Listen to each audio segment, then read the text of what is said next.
What is going on, everybody? Welcome to Recover Out Loud, episode number 68. Today we have an awesome, super awesome, cool guest, man of many hats, Christopher Dreisbach. How you doing, Chris? Awesome, man. Thanks for hanging out with me. I really appreciate the invite. Well, the honor's all mine, man. The honor's all mine. So, would you like to give a formal introduction of yourself? Sure, man. Well, my name is Chris Dreisbach, CEO of Blueprints for Addiction Recovery. We're an awesome treatment center here in Lancaster, Pennsylvania.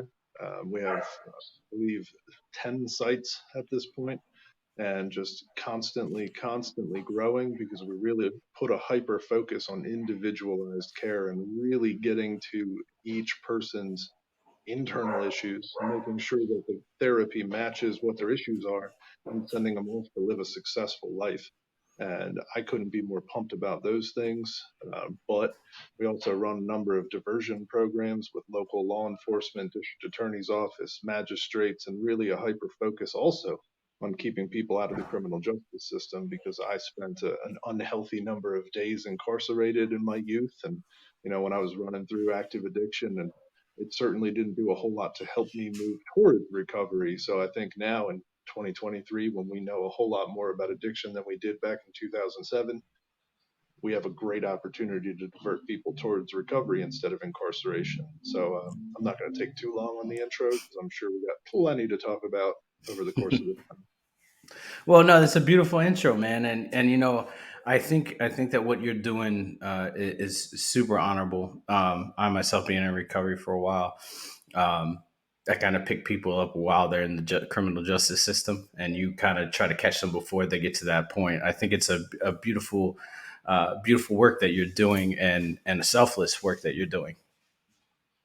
Thanks, man. I really appreciate it. And, it's awesome. It's just so great to be able to be a part of watching somebody's life turn around at whatever point it is. If it's pre-incarceration, post-incarceration, during incarceration, it really doesn't matter to me when Yeah. you get on board. As long as you get on board and throw your hat in the ring to help other people, that's really my goal, is to keep building this recovery army that we can go out and kind of turn the tide of this ridiculous opioid epidemic and the ridiculous addiction crisis and whatever other buzzwords you want to throw at it.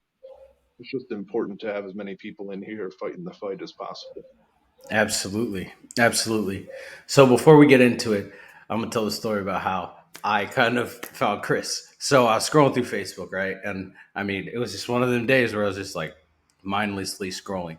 One of the people that I follow on Facebook, Shannon Moore, pops up, and Shannon Moore is in recovery, and he's been in recovery for some time. And so I look at his story and what he's been through. I'm a huge professional wrestling fan, have been since I was a kid.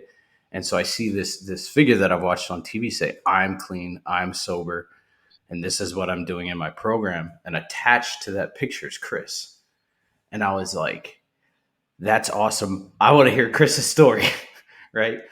I want to hear what Chris is all about. And then so I clicked on the profile. It's a blue check. I was like, okay, you don't get too many blue checks like scrolling through Facebook, and then I started seeing all the work that he's doing, and working with some people that I've watched on TV, Sean Waltman,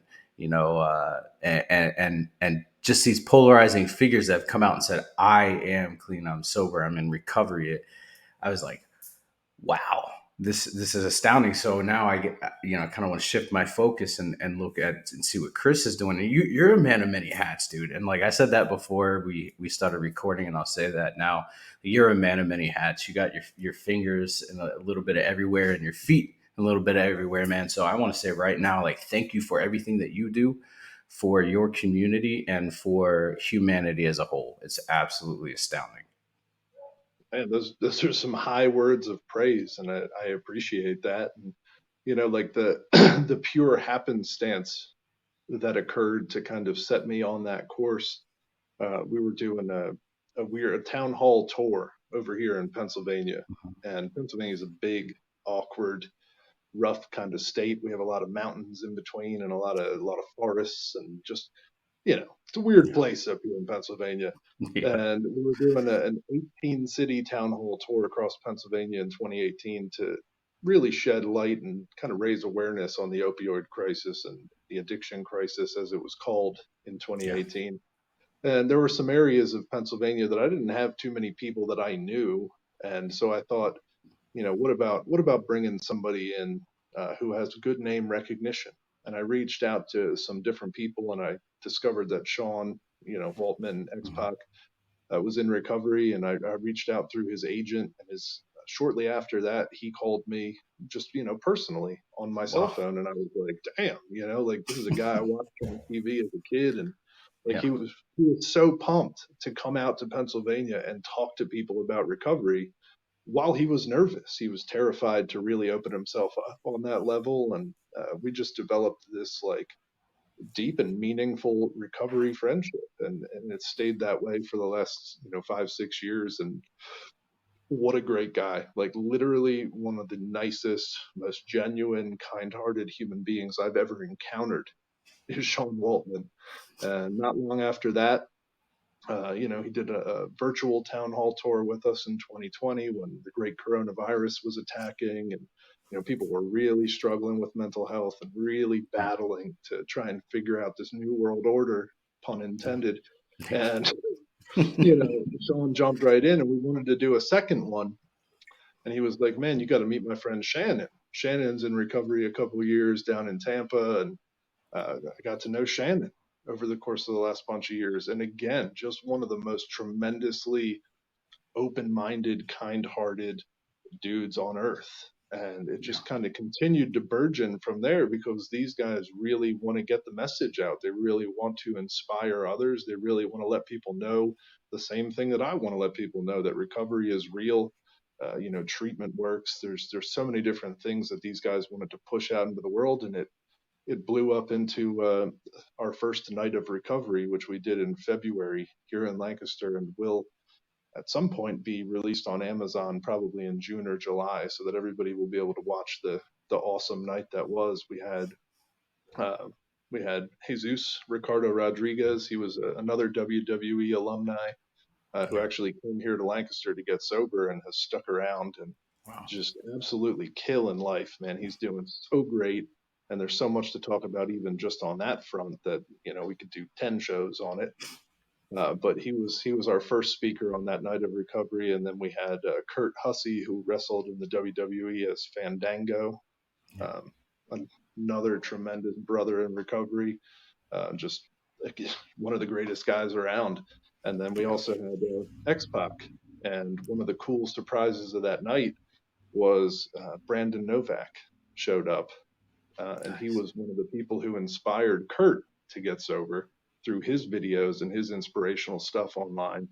And it was just one of the most beautiful moments, man. And thankfully, we had Babaconda Productions, which is the shirt that I'm wearing here. Nice. They captured it all and put it together into an awesome hour and 45-minute kind of documentary piece that we're shipping off to Amazon. So really just so much exciting stuff going on. I don't even know what exactly to talk about because at any given moment there's just something new and big and exciting, and something that's going to push recovery further out into the world and hopefully inspire other people to stop feeling that shame and that stigma and that pain and suffering and come join us on this good side. Absolutely. Absolutely. Yeah. So when it comes out on Amazon, I will definitely be checking that out. I'll order it, I'll buy it. It will sit right there in my library, and I'll watch it.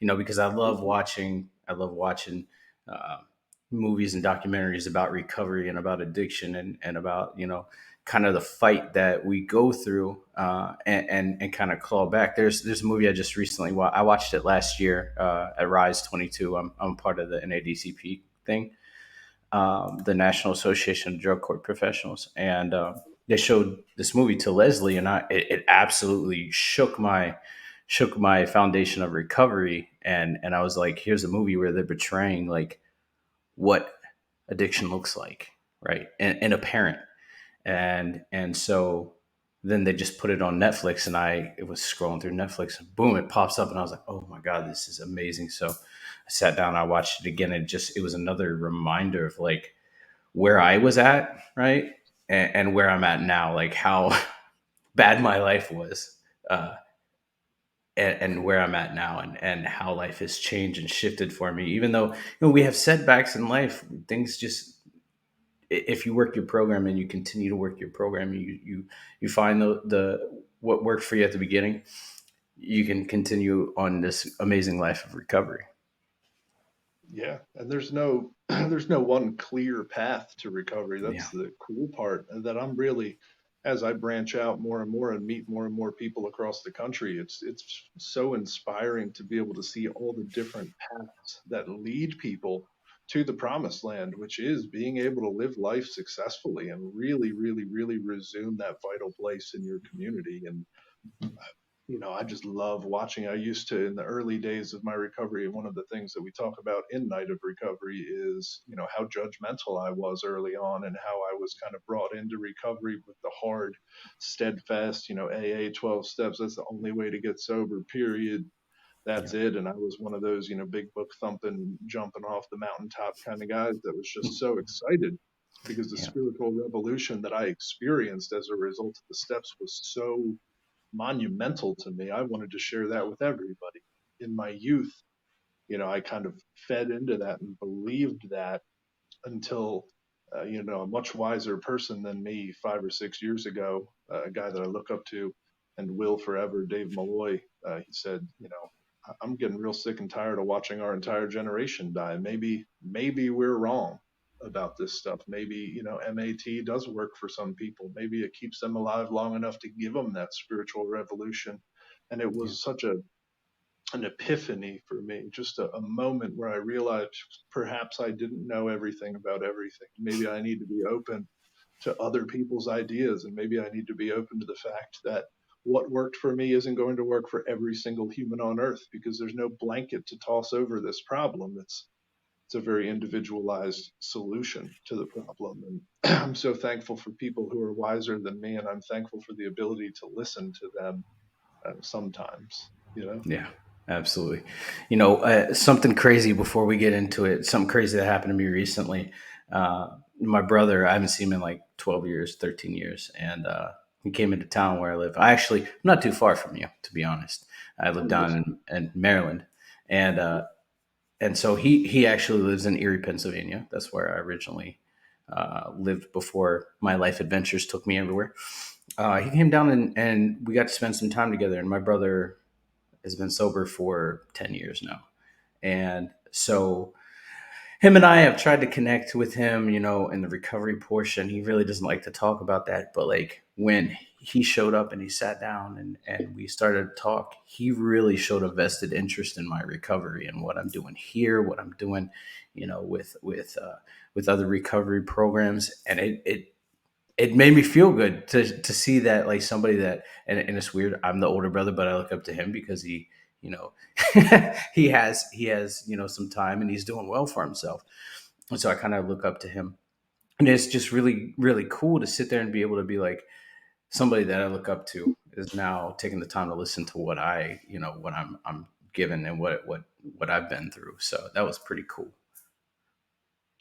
Yeah, that's definitely an awesome story. And age is kind of just a number. When I got into recovery, it was 2007, and I was like 20.5 years old, and always the youngest dude in the room for the longest time. And now at 36, I feel like a seasoned veteran, or you know, Yeah, and age is just a number, because I'll look at some guys coming up the ranks and they're 24, 25, and they're just lighting the world on fire. And there's something to be gleaned and something to be learned from everybody, and everybody has their own unique experience. And it's just always so cool to hear stories like that, and know that your brother and your relationship is better, because that's yeah, that's a huge component of recovery as well.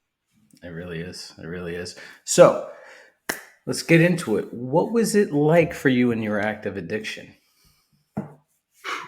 Well, that's a pretty broad that's a pretty broad question. I guess it could be answered as generally bad.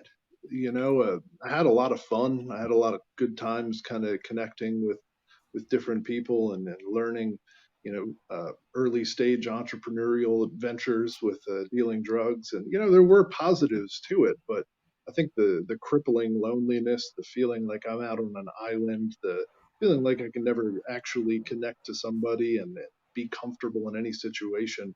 Really, all of those things kind of mesh together to be awful. And that was even before the external consequences started, because as soon as I was no longer able to wait tables and make a little bit of money, I had to start moving into criminal ventures like burglarizing houses and robbing people that I knew and liked, and all those terrible things. They led me to go to treatment for the first time when I was 18 years old, and the county up here was able to send me to a like an old state hospital, one of the kind of sad Medicaid detoxes, if you will. And I was 18 years old, and for the first time separated from the only thing that made me feel comfortable. And it was terrifying. It was awful. I felt terrible. I don't know if you ever detoxed off of heroin, but it's rather unpleasant. Uh, uh, So I've heard. So you I've know, heard.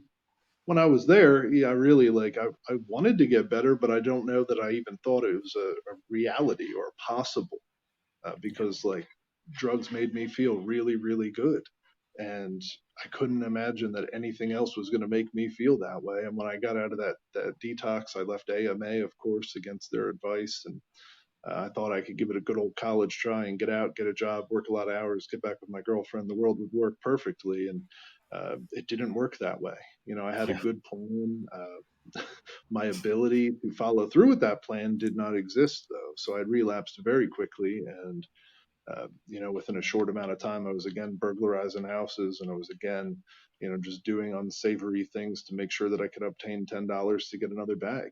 And eventually, I got arrested on felony burglary charges and tossed into Lehigh County Prison for the first time in 2005 or six or whatever year that was.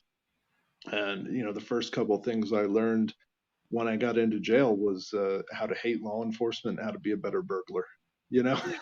I really Yeah. didn't get too much other than that. I wasn't corrected when I got out of there, but I did spend that 120 or however many days it was that first go round thinking about how I could keep myself okay when I left, because I certainly didn't want to be tossed into a cage again. I certainly didn't want to have to wear county underpants ever again. I certainly didn't want to have to eat three awful meals daily and just be warehoused. So I really, really wanted to put an effort into how I could stay sober when I got out of this jail.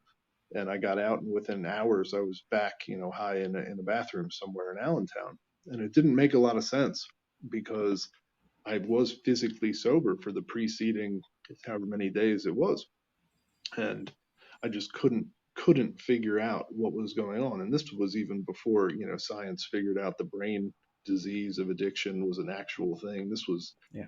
in the archaic days of recovery, if you will. And nobody could really put a finger on it. So I got out. I had a parole officer. The parole officer didn't like that I had already relapsed, so he gave me a 7 day window to clean up. And I mathematics immediately started, and I knew I had 4 days to keep going, and I had to stop. And when I had to stop, I discovered that I couldn't.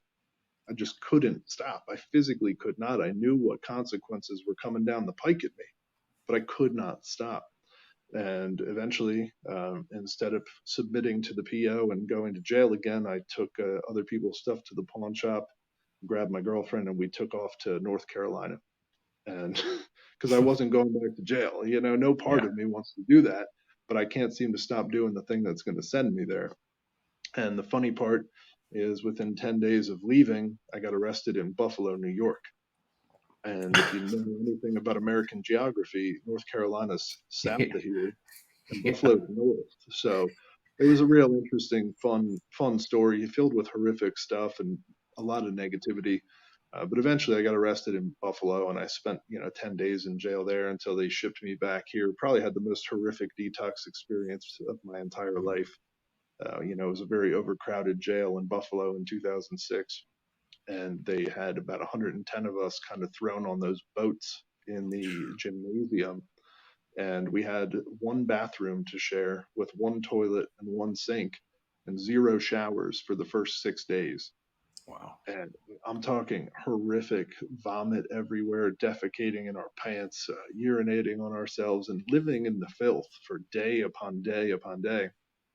And I thought to myself, like, this is so horrific that I should be able to muster up the willpower to possibly keep myself sober when this is all over, because I never want to experience this again. But what happened is I got shipped back to Allentown. I got, to meet my judge again. And the judge says, Chris, you're 20. This ain't working out too well. Uh, I was probably 19 at the time. You're 19. This ain't working out too well. You were on parole. You got charges in North Carolina. You got charges in Buffalo. You're an idiot, probably, basically, is what he said. But I'm going to send you to treatment when you're done. A real progressive judge in 2006. God bless that man, because, he kept giving me chance after chance after chance. And so instead of sending me to a treatment center that would give me proper treatment or therapy, they sent me to this place that I won't name here, although I've named it plenty of times before.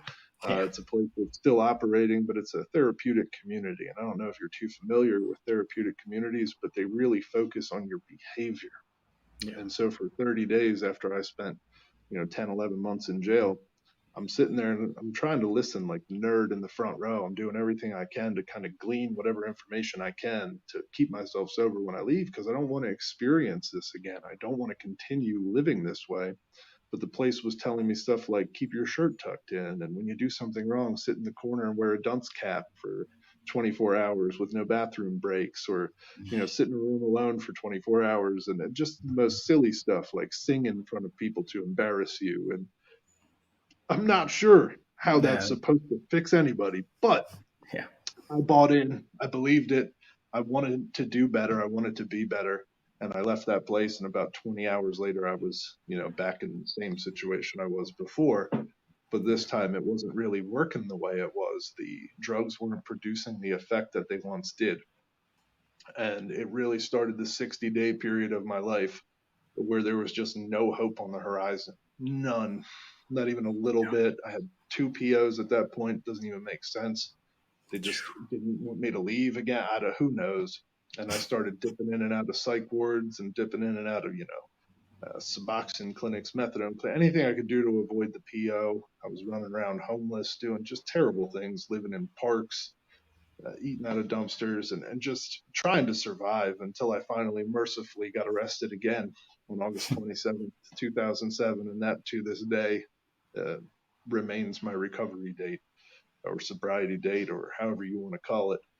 Yeah. Um, and that was it. I didn't slide into recovery like, yeah, this is my idea and everything's going to work out. It was more of I got arrested and tossed back in a cage again, and kind of still thinking I'm on this vicious cycle where I'm going to go to jail. They might send me to rehab. I'll fail. I'll come back out, fail again, go back to jail, and forever and ever ad infinitum till the end of time is kind of how I felt it was going to be.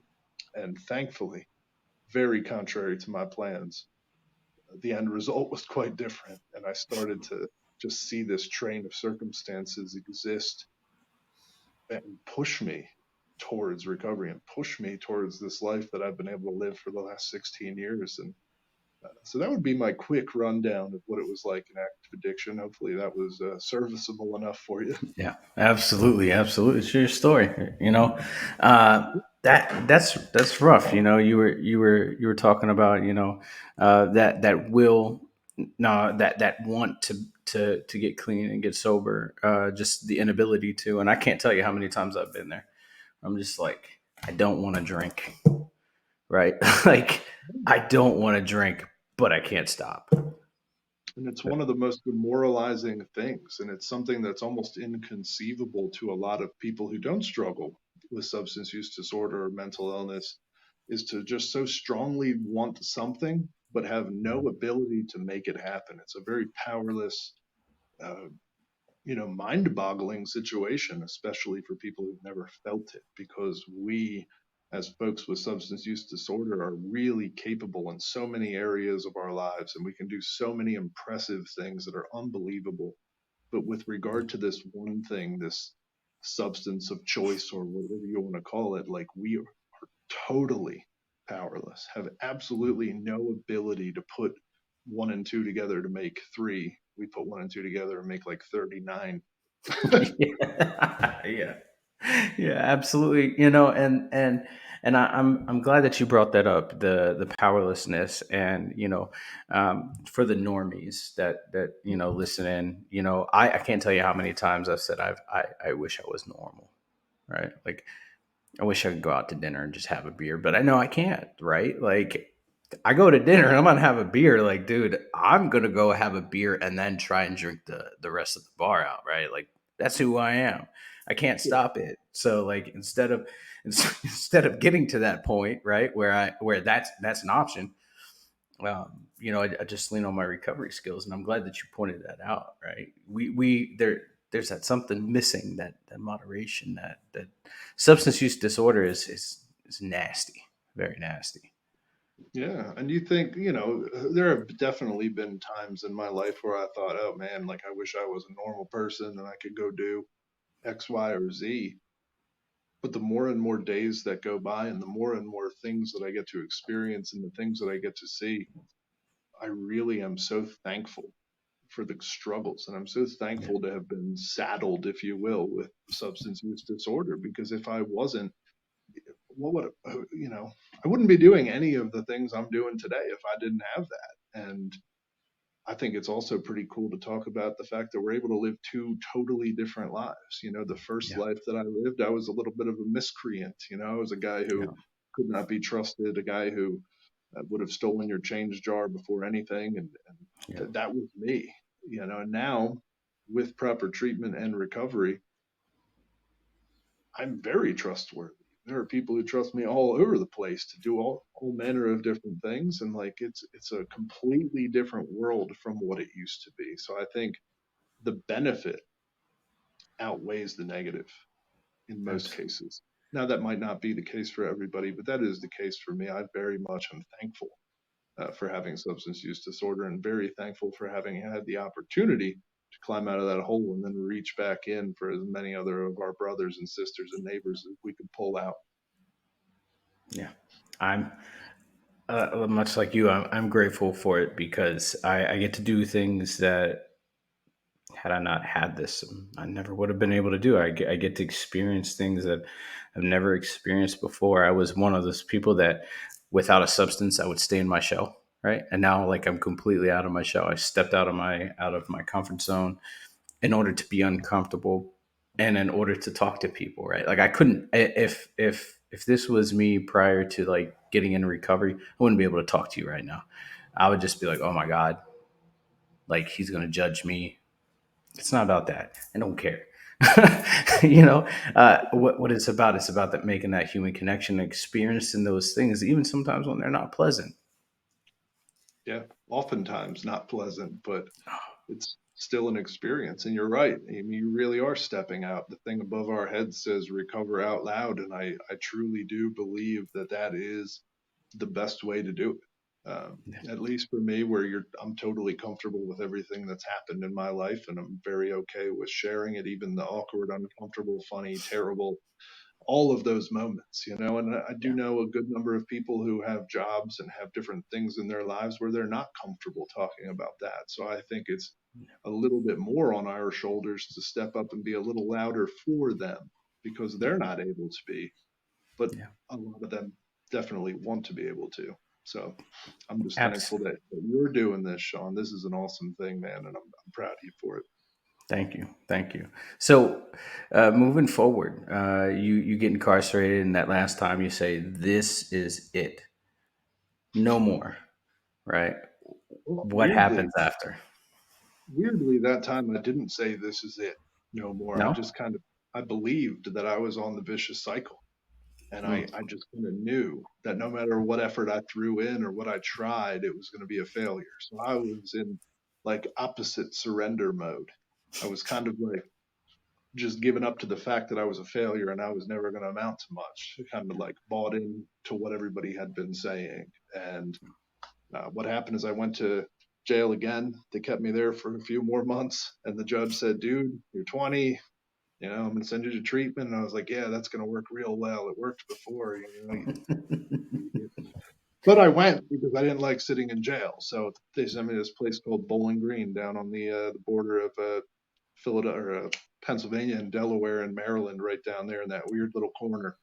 And I went down there. I didn't believe anything was going to change. I sat right in the middle and I listened to all the groups and all the lectures. And I was like, yeah, I'm going to go back downtown, give it a good old college try again. And, I firmly believed that if I tried the same old thing, I'd get a different result. That's a real common thread here in Yeah. recovery, or Yeah. pre-recovery, if you will. And what happened is I had a counselor, this awesome hippie dude named Bernard, and he was way smarter than me, still is way smarter than me to this day. Uh, just a great, gentle, kind human being. And he was like, "Man, you're off the rails here. Like, let's send you to a halfway house afterwards." And I was like, "Nah, that's only for loser homeless people. That's not me. I'm gonna go back to Allentown." Except for I was that guy, just not in my mind. Yeah. And thankfully, the PO and him collectively, shoved me to Lancaster, where I have lived ever since. And they sent me to the gatehouse, a halfway house up here. And what they gave me at the gatehouse was huge. It was an opportunity to get in with a recovery community, to get in with a network. And thankfully, in Lancaster at the time, there were like 5 or 6 dudes who were just young in their early 20s and fired up about recovery and fired up about life. And they took me under their wing and they showed me a different way to live, and I latched onto that thing like a dying man on the Titanic. Like Yeah. I was so all the way in as soon as I started to feel the results of the work that I was getting. And I mean, just night and day. I would never be able to sleep at night before, and I suddenly found myself saying a prayer and hitting my pillow and going to sleep. And I was never able to be in a social setting and talk to people comfortably. And I started to realize I was, going out and talking to people and being comfortable. And I started to realize that I was no longer as selfish as I previously was. I would call my mom and not ask her for cigarettes. I would call her and ask her how her day was going. Like all these little tiny things just started to accumulate until I was almost like tricked into like believing that I was sober and I was okay and I was moving down this path of recovery. I got a job waiting tables at a diner and I showed up there every single day and I didn't throw up in any trash cans and I didn't disappear, before my shift was over. Like I was night and day, 180-degree complete turnaround. And man, like there's just so many beautiful things that kind of sprouted from that little seed of just getting shoved here against my will. And I really still to this day believe that all the good things that happen in my life are contrary to my plan and contrary to where I want to go. Because every single time I just go with the flow and let the universe push me where it wants me, beautiful results occur each and every time. But every time I direct the game and I push for something, it's a failure every Yeah. single time. So um, yeah, man, there's just perception is everything, and recovery is so beautiful. Absolutely. What was that first moment that you noticed that there was a change? Like things aren't the way that they used to be. I don't know that I could really pinpoint like one dead on huge wow moment. It was just a collection of days that kept going by, and I realized that that stuff was slowly slipping away, and it wasn't. I don't know that I had a huge aha moment. I think like my one little brother John. He's 2 years younger than me, and we had a pretty fractured relationship at best because all the change jars I stole and all the times I mistreated him. And when I was in that halfway house, he sent me like mix CDs, which definitely ages me a little bit.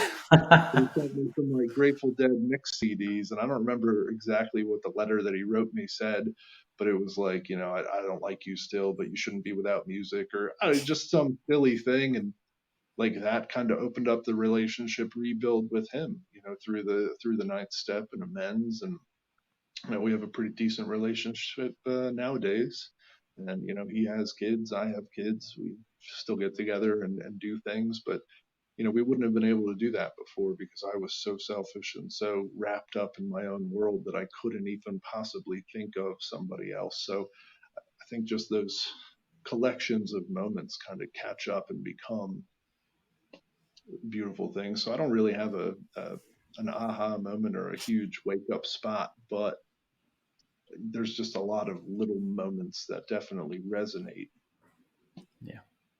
Yeah, I think I know a lot of people. Some have that like defining moment. Other people have, like you said, a collection of things that kind of just build and compound on their recovery and kind of solidify like why they're where they are. So that's pretty awesome. Um, one o- one other thing that one other question that I had was, um, when you started interacting with people that you used to be associated with outside of, prior to getting into recovery, did people start noticing the change, or was it kind of weird interacting with them right off the bat? I mean, I'd moved an hour and change south of where I was from, so I was from Allentown, Pennsylvania, moved to Lancaster. Not a huge, Yeah. huge difference, but geographically, it made a lot of sense to be able to start over away from everything, the wreckage that I had left Yeah. behind, be able to regroup down here and then go back and start to pay those things back and repair those damaged relationships. And as far as that goes, the first guy that ever shot me up with the needle taught me how to shoot up. His name was Jake, and he came down here. Really, one of my best friends. I mean, just a guy that I loved more than anything in the world. And in 2012 or 13, he came down here to Lancaster to get sober. So, like, I think very rapidly, I was able to turn all that negativity into some positivity. And I don't think it was stuff that I did. I think it just kind of occurred naturally as a result of living the right way. People start to see that, people start to feel that authenticity. And, Jake came down here and we got to hang out for 3 years or so. And, he relapsed a time or two or three in between, but he always kept fighting and kept struggling and kept coming back and trying again. And eventually, I think 2018, 19, 20, one of those years in there, Jake went away to a Christian camp for about 9 months, 10 months, and he came back and relapsed shortly thereafter and died of an overdose. So, Hmm. uh, you know, just tragedies everywhere lately in Yeah. recovery. I'm so thankful that I got sober in 2007 because if I was running the streets like I was then with the drugs that exist now, there's no chance that I would have survived. And Oh, absolutely. we got to keep the memory of all of our fallen neighbors and brothers and friends Yeah. alive because there's so many of us right now that are out there struggling that can jump to the side of recovery at any given moment. But if they don't, they might end up dead too. And I don't want to go into the darkness or anything here, but Yeah. uh, definitely want to keep it light. But yeah, it's a, Yeah. it's a very serious issue here. And I think the people that I used to associate with, a lot of them did see, probably not super quickly, but over the course of time, they did see that there was a change and it was a measurable change and it became a tool to help other people hopefully go towards recovery at the very least. Absolutely. Wow. I'm sorry for your loss, man. That's hard. It happens, and even that has turned into a beautiful thing as well because his two daughters that he left behind, every single year we have a volleyball tournament up here in Wow. Lancaster County where we raise money for kids who lost their parents to overdose. And Wow. we were able to add Jayla and Riley into that volleyball tournament, who are Jake's two incredible daughters. And the next one's coming up August 26th. If you want to make a ride up here, get involved. It's a beautiful day with a whole bunch of people showing up to show the kids that we care about them. We remember their parents and we're in their corner and we love them. And just one of Absolutely. the most beautiful community days. It's like my Super Bowl every year. I get so excited about it. That's awesome. Yeah, I think that sounds like a plan. I've been looking for some sober activities to do while I'm down here. I just moved down here about 6 months ago, so yeah. But anyways, moving forward, when did you start giving back to the community? Probably, probably begrudgingly right away because I had a sponsor who like was real big on giving back and real big on being selfless and pushing and really doing things. So real early on, even before I was bought into the recovery idea, he gave me these practical little ideas of how I could crush out my selfishness. And the first one of which was he told me to go fold another dude's laundry at the halfway house and not say Oh, that I did, just do it for him. And that's it. And then I, begrudgingly did that. I don't even fold my own laundry, but this dude had me like folding another guy's laundry and he had me report back to him. And like the next day, he gave me another silly task, like pick another dude, the guy who you dislike the most, do his chore for him, and don't say anything about it. And I'm like, man, this guy is insane. Where's he coming up with these ideas? This is terrible. Why would I do that?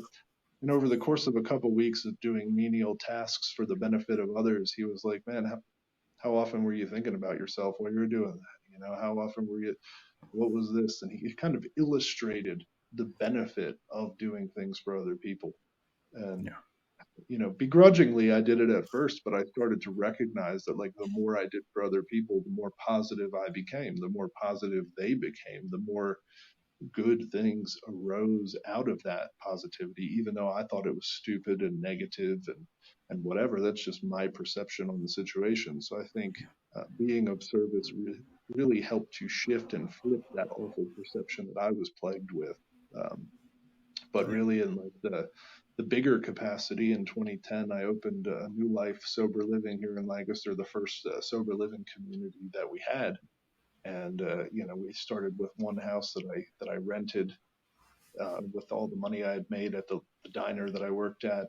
Yeah. And we developed a pretty comprehensive 64-point guideline plan for guys who were real new in recovery to kind of help them push forward. And it blew up to the point where we ended up with 12 or 13 houses and 150 plus beds. And I mean, just so many people were finding success with this new housing thing, and it really sparked my love for business, my love for helping others, my love for all these other things that really sprouted and grew from all these things that I did begrudgingly and against my will. So again, kind of pushing back to everything good that happens is contrary to my plan. Yeah. Absolutely. Wow. That's amazing, man. It is, and it really just goes to prove that, like, anybody can do anything, because I'm not that special. I just did stuff I didn't want to do over and over and over again until it became stuff that I loved doing.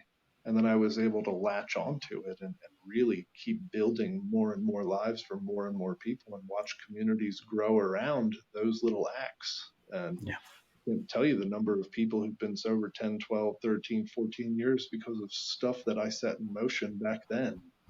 It continues to happen to this day over and over and over with blueprints and all the other different things that we have going on. So, Yeah. I always urge people to step out and get uncomfortable and do those things that you don't feel like doing, even if they don't make that much sense, because they can make sense at some point. I promise. Absolutely. Just for a moment, before we move on, for a moment, just think about the lives that you've impacted, right? And then the lives that those people have impacted. And then those people have impacted. You've had a very, very massive reach in this recovery community, man. That's astounding.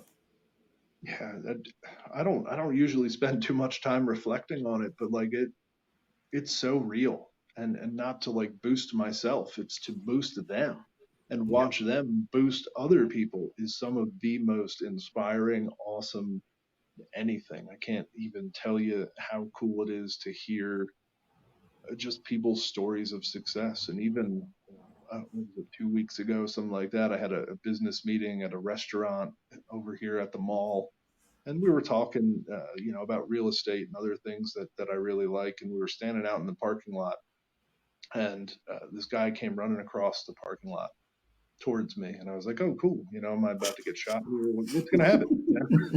And he said, "Man, like, I'm out here having lunch with my mom and grandma for the first time in 3 years or whatever it was." And he's like, "Thank you so much just for like having blueprints and being a part of the recovery community. And like, I got to meet this kid's mom and grandma. I'd never seen them before in my entire life." And that whole thing just shot my day right up to the moon. I was so excited to meet grandma. I was so excited to meet mom. And they were so excited to meet me. And they were so happy to be with their son. And just like, how can you not love the recovery world? How could you not want to be involved in changing people's lives on that level? I'm going to get, teary eyed thinking about it, because that mom and grandma had their son and their grandson back Yeah. because of something we set in motion, and it's not just me. There's 150 employees at Blueprints that do absolute knock it out of the park work every single day. I have very little to do with the awesomeness that they create in other people's lives. But Yeah. just to have a tiny, tiny hand in it produces beautiful moments like that. And I could tell you hundreds of them just from different periods. But I thought that one was a pretty cool recent experience that that really illustrates the impact that any little move you make can have. The ripple effect can go so far. Absolutely. That is amazing. That's pretty awesome. So when did you start doing the night of recovery? I know you had mentioned that it started roughly 2018. Well, we did the town hall tour in Oh, town 2018, hall and it was tour. just like it was a crazy idea to just book little, the heck were they like fire halls and VFWs and just places around Pennsylvania and really get to meet the community and step out and just do stuff out loud. Because in Yeah. 2018, there weren't too many people doing loud, weird town halls and bringing, random people in. And we had really thrilling speakers like Paul Fletcher. I don't know if you ever got to meet that guy. He used to pitch for the Phillies and the Oakland A's. And he's just a warrior out here in recovery doing great things. And West Virginia is where he's at right now. But he came up and spoke at, 6 or 7 of the town halls. And we had a guy, Mike Miz, who used to live up in Wilkes-Barre and moved to Nashville. Got a record contract, just a great musician. He was part of the town halls. And I think those ideas moved towards the virtual town halls that then kind of moved towards the night of recovery. And Night of Recovery one we did here in Lancaster in February that we were talking about, and then we just did another one in Philadelphia, which I believe where you kind of found out about us Yeah. because Shannon came up and we were hanging out in Kensington and seeing what kind of light we could bring with the nonprofit, the Grace Project that does tremendous work down there. And yeah, man, I think just like every good thing you do compounds and builds on top of each other to have more and more great and beautiful things. Absolutely, absolutely. That's pretty awesome. I honestly can say I have not seen anybody do the whole town halls for recovery. That's pretty crazy. Especially in VFWs and American Legions and fire stations, dude. Like no joke. That's not. I've never seen that happen, and that's where like some of the root of the addiction starts, right?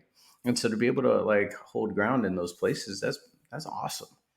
Yeah, and we had so many family members and community members and just people who were interested in hearing about the opioid crisis or the addiction crisis or just how it was impacting their neighborhoods and their families who just came out and wanted information. We had tables with local treatment centers, local nonprofits, local advocacy groups, and they were all invited, all inclusive, no fees, no nothing. Everything was totally free. We funded the entire tour, and it was awesome. It produced so many results to the tune of friends I still have to this day, 6 years later, and people who are still doing incredible work in their own individual communities as a result of what we started. So we're hopeful that the Night of Recoveries can become a thing nationwide.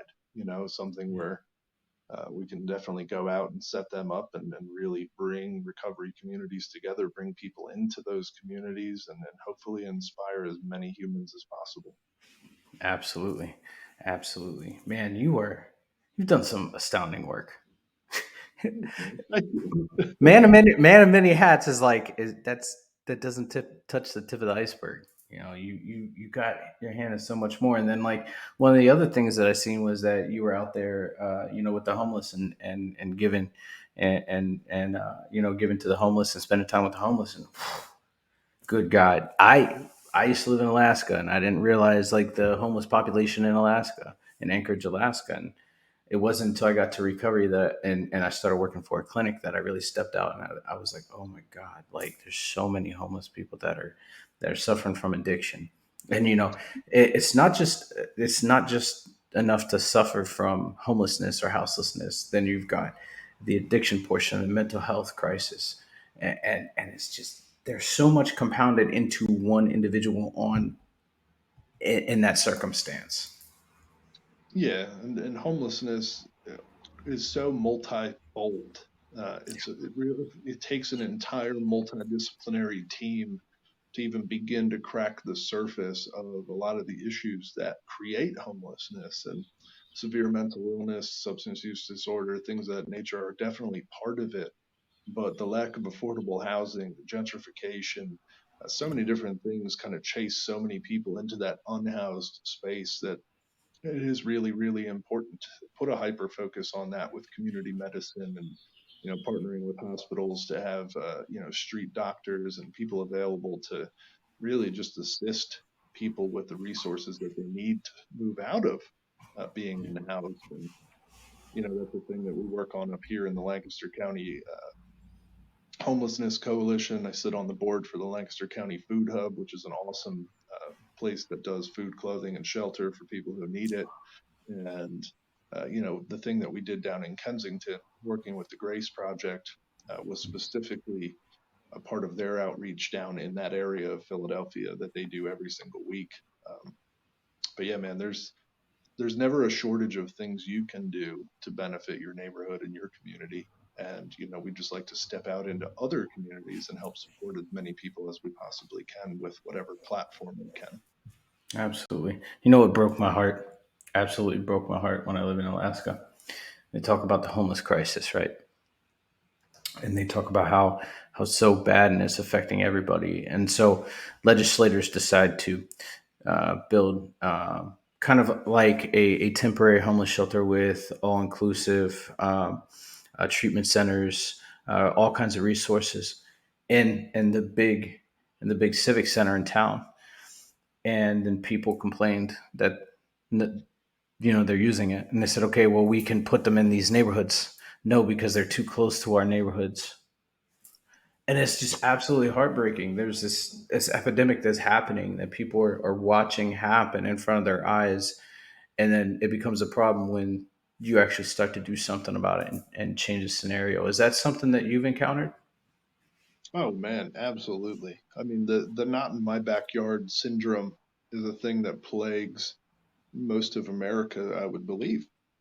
And it's probably because, if I've never encountered the issue, it's scary. Not knowing is scary for most people. And most people aren't educated on the fact that most folks who are unhoused are really, really, really just good people who are struggling with different things. And same with addiction, same with substance use disorder, same with most mental illnesses. That not bad people, they're just people who are struggling, people who need additional resources, people who need additional help. And that fear, that societal fear, there's so many different fears that cause not in my backyard syndrome. And if only everybody would stop long enough to look into what they could do to help, I think that fear would disappear real quickly.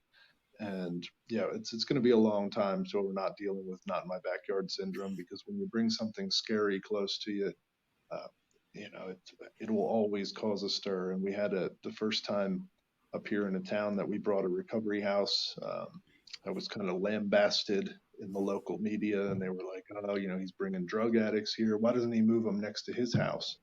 And it turned out that like my house is attached to another house that I already do use for that. So people were able to point out that I actually already did move folks in recovery from substance use disorder right next to me.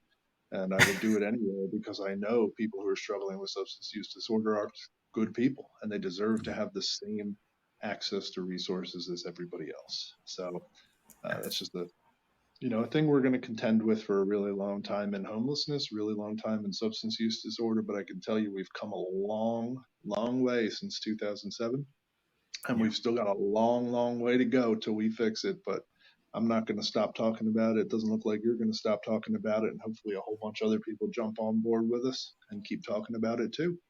absolutely. Yeah, no, I'm not gonna stop talking about it. There's Good. recovery's changed my life. It gave me purpose. It gave me my relationship with my kid back. I don't get choked up on my own show, and I'm doing it now.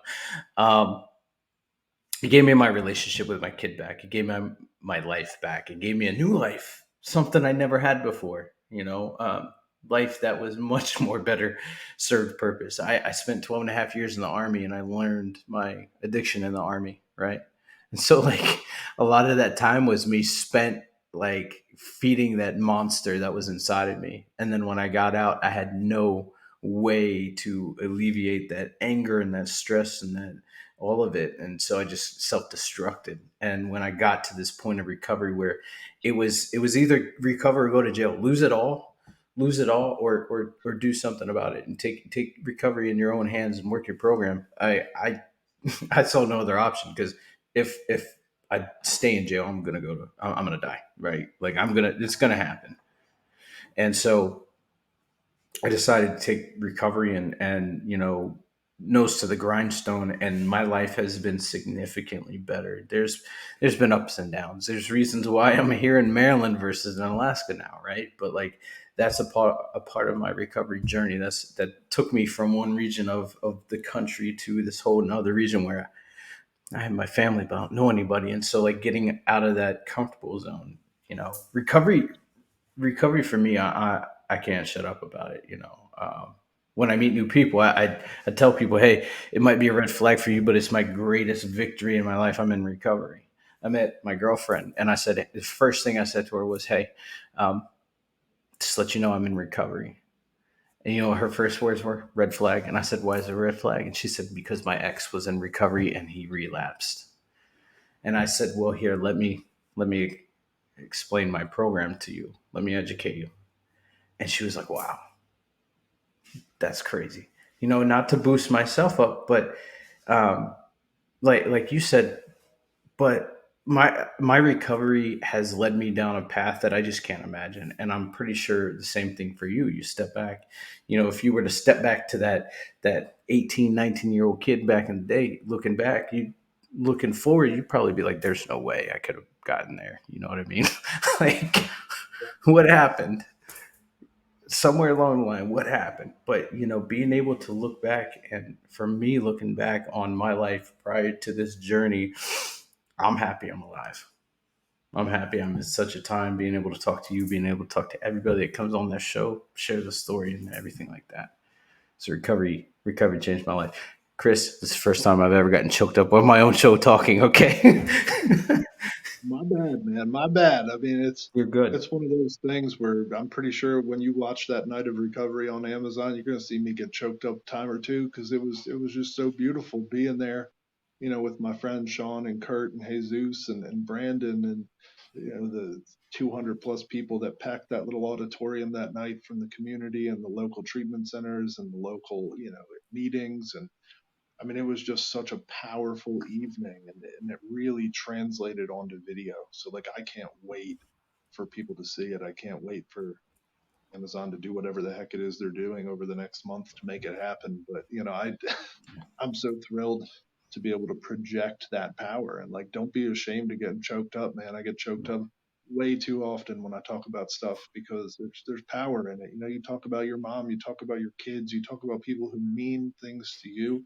Think getting choked up just shows that meaning and shows that power, and really should also help other large bearded men, get choked Yeah. up and not be afraid to show emotion, because that's another one of those things that kind of blocks us off from the sunlight of the spirit is fear of emotion, fear of judgment, fear of all those things.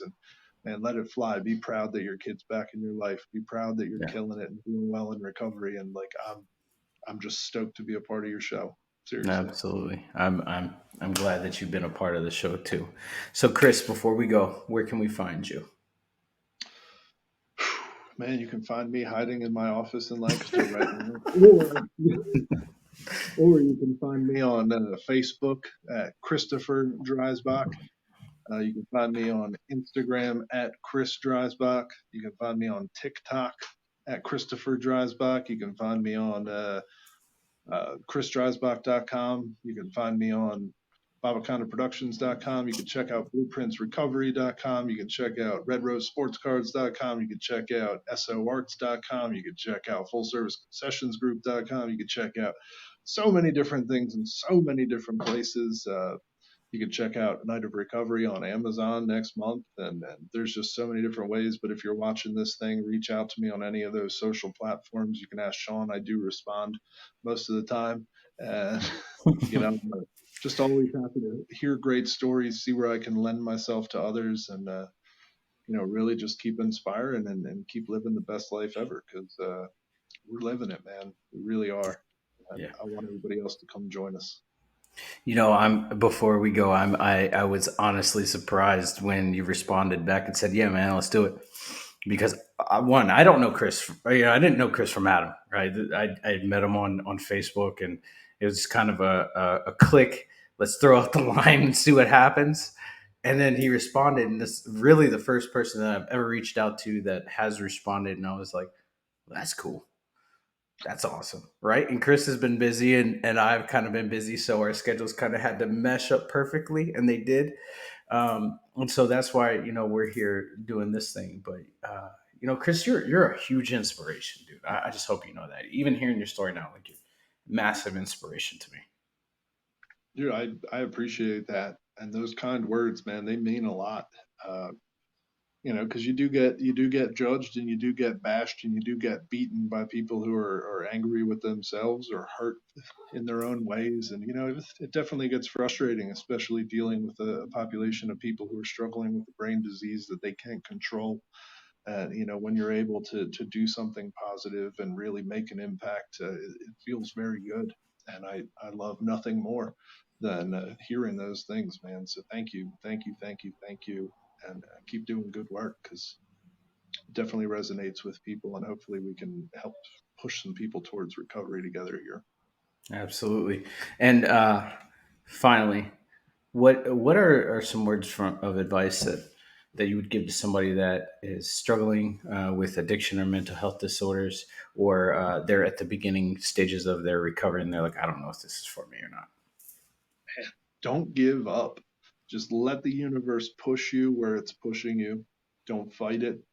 Be aware of opportunities. Be ready to take them, because you never know where anything is going. If I gave up on myself in 2007, I definitely wouldn't be here. If I gave up on myself in 2010 when things got tough, who knows who wouldn't be here because of that. If I gave up on myself in 2015 because things got tough, who knows what would have happened. If I gave up on myself in 2018 when things got tough, or when 2020 came around and things got real tough, you just can't give up. Don't let shame, stigma, any of those things stop you from living the best life you can.